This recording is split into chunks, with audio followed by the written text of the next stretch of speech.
جی مرد حضرات 50 سال عمر ہو گئی ہے تو یہ 5 ٹیسٹ ضرور کروانے ہیں۔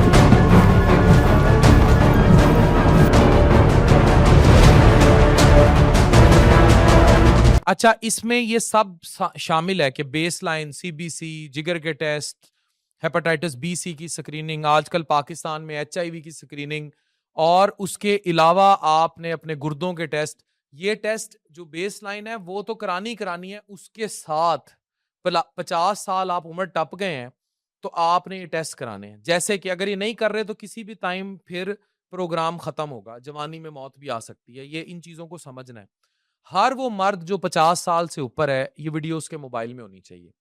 High blood pressure, diabetes, cholesterol, بڑی آنت کا کینسر اور پروسٹیٹ کے کینسر سے کتنے لوگوں کی جان چلی جاتی ہے۔ ابتدا میں ان کی کوئی واضح علامات نہیں ہوتی، یہ سائلنٹ کلرز ہیں، اور مرد اس عمر میں آ کے جتنا لاپرواہ ہو جاتا ہے وہ کہن دی لوڑ نہیں ہے گی۔ اگر آپ کی عمر 50 سال سے زیادہ ہے یا آپ کے شوہر کی عمر 50 سال سے زیادہ ہے تو ویڈیو ذرا اس کو سینڈ کر دیں۔ سب سے پہلے اپنا بلڈ پریشر وہ ریگولر چیک کرے۔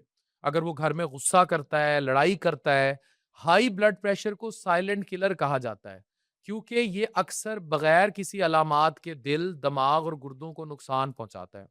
فالج، ہارٹ اٹیک اور گردوں کی بیماریوں کا خطرہ بڑھ سکتا ہے، اس لیے باقاعدگی سے بلڈ پریشر چیک کرنا ضروری ہے۔ سیکنڈلی HbA1c ٹیسٹ، یہ ٹیسٹ ایک دن کی شوگر نہیں بلکہ گزشتہ تقریباً 3 ماہ کی شوگر کا ایک اوور آل ریکارڈ بتاتا ہے۔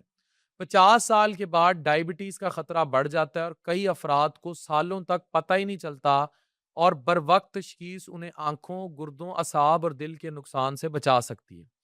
تیسرا لپڈ پروفائل، یہ وہ ٹیسٹ ہے جو اسپیشلی یہ فاسٹنگ جب آپ یہ کروائیں گے، یہ آپ کے ٹرائیگلیسرائڈ، کولیسٹرول یعنی خون میں بہنے والی چربی بتائے گا۔ بڑھتی عمر، کم جسمانی سرگرمی اور غیر متوازن غذا کی وجہ سے خون میں خراب کولیسٹرول بڑھ جاتا ہے۔ یہی کولیسٹرول دل کی شریانوں میں رکاوٹ پیدا کر کے ہارٹ اٹیک اور فالج کا خطرہ بڑھا دیتا ہے۔ کولیسٹرول کا علم صرف خون کے ٹیسٹ سے ہی ہو سکتا ہے، خدارا۔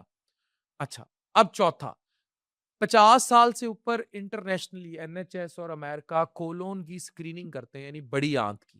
ہمارے یہاں کوئی کانسیپٹ نہیں ہے، بے شک پخانے میں خون آتا رہے۔ بڑی آنت کا کینسر دنیا میں مردوں میں بہت عام کینسر میں شامل ہے۔ اچھی بات یہ ہے کہ بر وقت سکریننگ کے ذریعے 100% تک کیور ہے، اگر جلدی پکڑ لیا اور کاٹ لیا، نکال دیا کینسر۔ اب تو بہت لیٹسٹ ٹریٹمنٹ آ گئے ہیں۔ 50 سال کے بعد سکریننگ کی اہمیت اس لیے بھی بڑھ جاتی ہے کیونکہ آپ جو اتنا عرصہ فائبر ڈائٹ نہیں لی، اس کا گول ہسک نہیں، مجھے مرد بڑے اچھے لگتے ہیں جو ڈیلی اس گول کا چھلکا لیتے ہیں، چھلکے کے ساتھ فروٹ لیتے ہیں، ریگولر واک کرتے ہیں، تو یہ سکریننگ ہونی چاہیے۔ پانچواں پروسٹیٹ ایویلویشن ہے۔ پروسٹیٹ مردوں میں ایک اہم غدود ہے جو عمر کے ساتھ بڑا ہو سکتا ہے۔ بعض افراد میں پیشاب کی علامات، جو بھی ڈس ریگولیشن آ رہی ہے، رک رک کے آ رہا ہے یا زور لگانا پڑ رہا ہے پیشاب کرتے ہوئے، کسی بھی طرح جو پیشاب کی رکاوٹ کی سبب ہے، پروسٹیٹ اسے دبا رہا ہوگا۔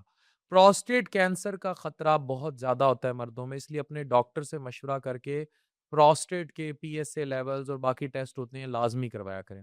یاد رکھیں، بیماری کا اگر آپ اس عمر میں 50 سال سے اوپر انتظار کرنے چلے ہیں تو آپ اپنے بیوی اور بچوں کی تصویر ایک دفعہ سامنے رکھ لیں، یہ ویڈیو دوبارہ دیکھ لیں یا جائیں اپنا چیک